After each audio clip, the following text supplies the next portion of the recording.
दोस्तों, आजकल relationship, sex scandal, live in एक मजाक बनकर रह गया है। आपको मालूम होना चाहिए आज हमारे देश में बहुत सारी हत्याएं सेक्स स्कैंडल, लव ट्रायंगल के कारण हो रही है। आए दिन जब हम देखते हैं, समाचार में सुनते हैं, आज उस जगह पर पति ने पत्नी को काट दिया, पत्नी ने पति को काट दिया, कभी हत्या कर दी जाती है, कभी नीले ड्राम की कहानी आती है, कभी आपने अभी देखा राजा रघुवंशी और सोनम रघुवंशी की कहानी। ऐसे न जाने कितने कहानियाँ जो सेक्स स्कैंडल, लव ट्रायंगल और न जाने ये सब के बीच में कितनी ज़िंदगियाँ बराबर हो रही है, रोज़ आते रहते हैं। हम आप सब इस कहानी को सुनते हैं, व्यथित भी होते हैं, दुखी भी होते हैं, लेकिन इस पर कोई ब्रेक नहीं आ रहा है। हर दिन न जाने कितने कहानियाँ ऐसे बनकर आती है, निकलती है और हमें व्यथित करती है, हमें दुखी करती है। दोस्तों, हरियाणवी मॉडल शीतल चौधरी की भी कहानी कुछ ऐसा ही है। उसको सेक्स स्कैंडल में हत्या बोला जाए या लव ट्रायंगल में हत्या बोला जाए या लिव इन की ओर हुए हत्या बोला जाए, लेकिन वो उसकी हत्या कर दी जाती है उसका ही प्रेमी के द्वारा। तो चलिए आज विस्तृत जानकारी इस घटना के बारे में आप लोग के साथ शेयर कर रहा हूँ। मैं परशुराम सिंह और आप देखना शुरू कर चुके हैं सच का प्रहरी।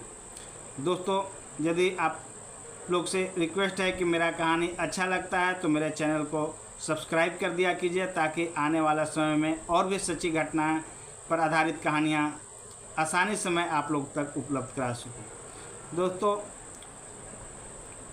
14 जून की बात है। हरियाणवी मॉडल शीतल चौधरी अपने घर सोनीपत से निकलती है पानीपत के आहर गांव के लिए। वहां पर एक हरियाणवी एल्बम की शूटिंग थी। वो मॉडल थी और मशहूर मॉडल थी। वो एल्बम वगैरह बनाती थी, तो वहाँ के लिए निकलती है। लेकिन वो शाम हो गई थी। अमूमन रात 10-11 बजे तक वो अपने घर आ जाती थी, लेकिन आज लौटी नहीं। 11 बजे उसकी बहन नेहा के पास वो कॉल करती है, वीडियो कॉल करती है और बोलती है कि दीदी, हमारा जो पुराना दोस्त, पहले का जो दोस्त है सुनील, मुझे तंग कर रहा है, परेशान कर रहा है। वो मुझे रात को रुकने के लिए कर रहा है, लेकिन मैं रुकूंगी नहीं, मैं आ जाऊंगी। वो हमारे साथ मारपीट भी किया है, ऐसा वो सूचना देती है। उसके कुछ ही घंटों के बाद फ़ोन स्विच ऑफ आने लगता है। घर वाले चिंतित होते हैं, परेशान होते हैं और अलहे सुबह पुलिस के पास पहुंचते हैं। पुलिस के पास मतलौड़ा एक थाना है सोनीपत में, वहां पर कंप्लेन दर्ज कर दिया जाता है और बताया जाता है हमारी बहन का फ़ोन ऑफ आ रहा है और लापता है। उसने सुनील के ऊपर भी शक बताया था, शक जाहिर किया था कि उसका जो बॉयफ्रेंड है, पहले का जो दोस्त है, उसको तंग करता है, परेशान करता है। दोस्तों, 16 तारीख सोमवार, कल सोमवार के दिन जो घटना हुई थी, जहां पर एक घटना हुई थी, उससे 80 किलोमीटर दूर एक जगह है खरखौदा। वो पानीपत में पड़ता है। खरखौदा के पास नहर में एक महिला का शव बरामद होता है, तैरता हुआ नज़र आता है। ग्रामीण जब पुलिस को सूचना करते हैं तो पुलिस वहां पर आती है, उस महिला को बाहर निकालती है और उसके बाद उसको शिनाख्त करती है। तो उसके जो छाती होता है, छाती पर टैटू का निशान था और उसके हाथ पर टैटू का निशान था। बस वही 2 चीज़ पहचान में आ रहे थे। चेहरा पूरी तरह से फूल गया था, सड़ गया था, पहचान में नहीं आ रहा था। उसके बाद वहाँ की जो पुलिस थी वो सब खंगालना शुरू करती है, अपने आसपास के थाने को सूचना देती है। तो पता चलता है कि यहाँ एक सुनील नामक व्यक्ति के पास मतलौड़ा थाने में एक गुमशुदगी का रिपोर्ट दर्ज की गई है और बताया गया है कि वहाँ पर मतलब उसका जो बॉयफ्रेंड सुनील है उस पर शक है। पुलिस अब गहनता से पूछताछ करती है तो घटना का खुलासा होता है और उस शव की पहचान शीतल चौधरी के रूप में होती है, सिमी की लाश के रूप में होती है। जब यह पता चलता है तो चारों तरफ हड़कंप मच जाता है। सिमी एक सुलझी हुई इंसान थी और उसका अपना पहचान एक था, नाम था जो अपने मेहनत से बनाए थे। दोस्तों यहाँ पर मैं आपको बहुत साल पीछे ले जाना चाहता हूँ। जो शीतल चौधरी थी मूल रूप से बिहार की रहने वाली थी, बिहार के रहने वाली थी, लेकिन बहुत साल पहले उसके फैमिली लोग यहीं आकर बस गए थे हरियाणा में अपने रोजी रोटी में, और फिर यहीं के होकर रह गए थे।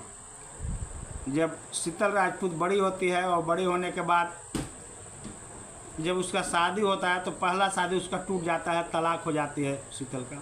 उससे उसका 2 बच्चे भी हैं। उसके बाद वो अपने बहन के साथ पानीपत में रह रही थी और वहीं से अपना रोजी रोटी के लिए वो काम ढूंढती है, और काम के सिलसिले में एक होटल में जाती है, पानीपत का एक होटल में जाती है। होटल का नाम सुकून है। वहाँ पर जब जाते हैं तो उसको काम मिल जाता है। वहाँ का मालिक होता है सुनील। सुनील धीरे धीरे उससे दोस्ती करना शुरू करता है और उसका फ्रेंड बन जाता है। फिर जैसे ही शीतल को ये बात पता चलता है कि अरे सुनील तो पहले से शादीशुदा है और इसके 2 बच्चे हैं, तो उससे दूरी बनाना शुरू कर देती है। लेकिन यह दूरी अक्सर सुनील को खटकता था और उसके साथ अब जोर ज़बरदस्ती करने लगा, उसके साथ मारपीट करने लगा, उसको परेशान करने लगा, उसको सेक्सुअल हरास करने लगा, उसको तंग करने लगा। अक्सर ऐसे ऐसे बातों पर दोनों में तकरार होती थी और शीतल चाहती थी कि सुनील से मैं दूरी बना कर रहूँ, और वो होटल भी छोड़ चुकी थी। लेकिन फ्रेंडशिप का दबाव देकर वो हमेशा सुनील है उसके साथ ज़बरदस्ती करता था, उसको परेशान करता था, तंग करता था। दोस्तों जब वो जाती है अहर गांव, पानीपत का अहर गांव में शूटिंग के लिए जाती है, तो आते समय रात हो जाता है और बिन बुलाए मेहमान की तरह सुनील वहाँ पहले से चला जाता है। उसके हर एक क्रियाकलाप की वो जानकारी रखता था और उसको पता था कि आज वो आएगी, और वहाँ पर जाता है और रात को पिकअप के लिए अपने साथ उसको ज़बरदस्ती लेने की कोशिश करता है और मना करता है। फिर भी वो कहता है कि नहीं चलो, और अपने कार में उसको बैठा लेता है। उसका CCTV फुटेज भी आया है जिसमें सुनील और वो दोनों अपने कार में बैठते हुए नज़र आते हैं। फिर वहाँ से वो बोला जाता है कि एक पहचान के किसी आदमी का गौशाला है, वहाँ पर ले जाता है, उसके साथ कुछ गलत करता होगा। उसके बाद फिर वो निकलता है अपनी गाड़ी में लेकर उसको, और इसी बीच में उसके फ़ोन पर जो लड़की होती है शीतल चौधरी, उसके फ़ोन पर उसका वर्तमान का जो अभी तत्काल में एक दोस्त था विशाल, उसका फ़ोन आ जाता है और इस फ़ोन से सुनील चिढ़ जाता है, उसके साथ झगड़ा करने लगता है। दोनों में जम के झगड़ा होता है और उसके बाद सुनील अपने गाड़ी के डैश बॉक्स से चाकू निकालता है और ताबड़तोड़ शीतल के छाती, हाथ, गला पर वार कर देता है और अंत में उसको गला रेत कर हत्या कर देता है। 8 बार दोस्तों, 8 बार उसके शरीर पर सुनील ने चाकू से वार किया था। उसके बाद शीतल उर्फ सिमी का लाश लेकर वो 1 घंटे तक हरियाणा के शहरों में, सोनीपत और पानीपत के शहरों में घूमते रहता है, ठिकाना लगाने के लिए सोचता है। और फिर वो एक जगह पर उसको एक्सीडेंट का रूप देने के लिए पहले तो नहर में सिमी की लाश को फेंकता है, उसके बाद अपनी कार को नहर में उतार देता है और अपने आप को नहर में गिरा देता है। उसके बाद वो तैर कर बाहर निकलता है और जाकर हॉस्पिटल में भर्ती हो जाता है। पुलिस ढूंढते ढूंढते, पता लगाते लगाते, और पुलिस को यहाँ पर भी एक आता है कि यहाँ पर एक गाड़ी नहर में गई है, तो उसका पूछताछ करते करते पुलिस सुनील के पास पहुँच जाता है।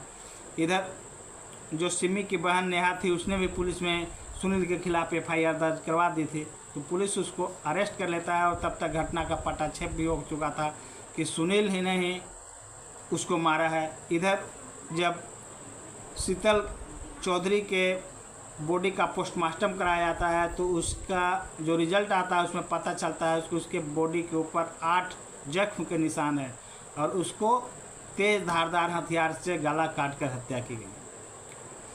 पुलिस सुनील को लेकर पूछताछ करता है। पहले तो बरगलाता है, बहलाता फुसलाता है, इधर उधर का बात करता है, लेकिन जब पुलिस 3rd डिग्री अख्तियार करती है तो टूट जाता है।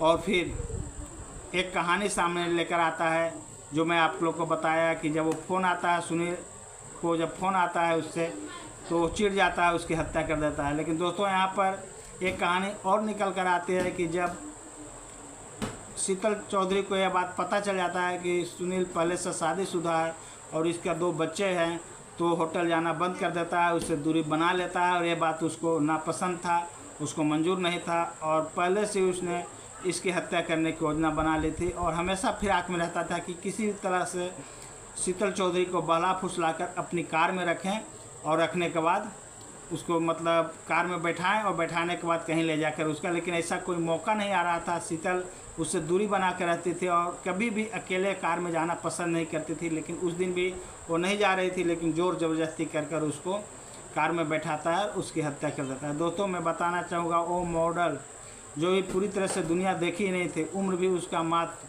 24 साल था। वो 5 भाई बहनों में थी, उसका 5 भाई बहन थे, जिसमें वो एक बहन थी और उसका उम्र 24 साल थी और उसकी हत्या निर्मम कर दी जाते हैं।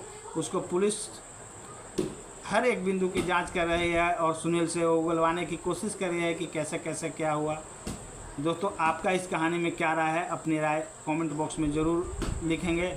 और दोस्तों मैं यह कहानी आप लोग को इसलिए सुनाता हूँ कि इससे आप कुछ सीखें, सचेत रहें, जागरूक रहें। किसी भी दुर्घटना या किसी भी घटना से बचने का एक उपाय है कि हम सचेत रहेंगे, जागरूक रहेंगे। इसी के साथ दोस्तों जय हिंद, जय भारत।